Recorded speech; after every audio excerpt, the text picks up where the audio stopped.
the basic question, what is the mind? Well, that is a huge question, and it has to do with what we mean by the word, okay? And the way that neuroscience people use the word mind or mental, it's to refer to information, okay? So, to use an example, think of a page of a book.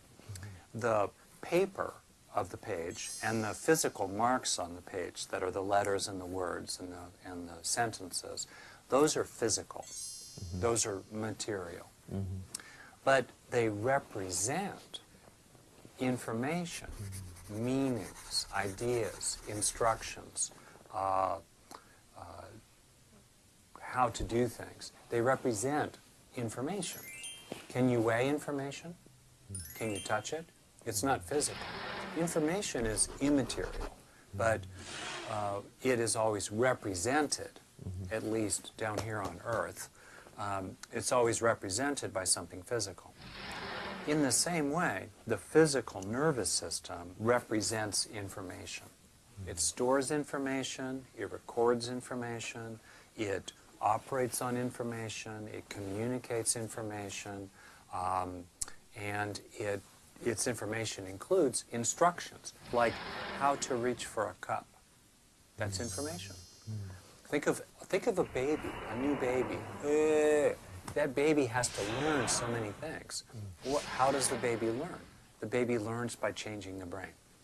So I use the word mind, like neuroscientists generally do, as to mean all of the information in the nervous system.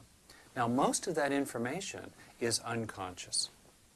We are only aware of a tiny fraction, the tip of the iceberg, really, of all the information in the nervous system.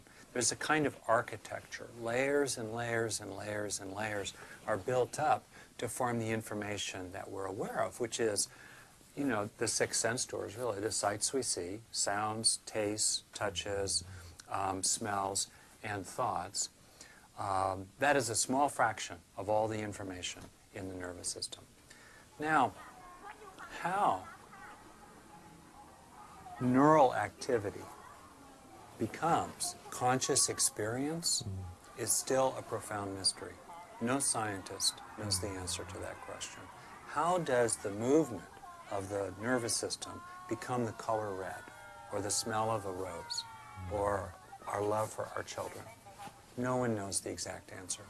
But it is very, very clear that mental activity, including conscious mental activity, for humans and for animals, as our thoughts change, as our memories change, as we hear a sound or see a sight or worry about something or are happy about something, as all that happens, as the mind changes, so does underlying the neural activity changes.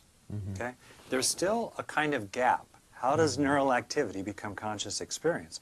But the co-arising, the correlating, is not at all in doubt. It's very, very, very, very, very clear. As the mind changes, as we think about different things, as we rest our attention on good things, as we practice metta, let's say, as the mind changes, well, correlating with it, the nervous system must also change. And here's the thing.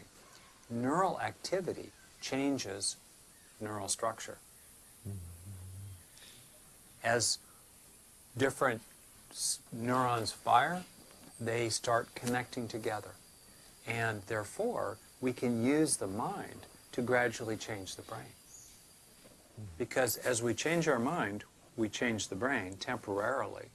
But those temporary changes leave lasting structural traces behind. And that is a very exciting and interesting thing.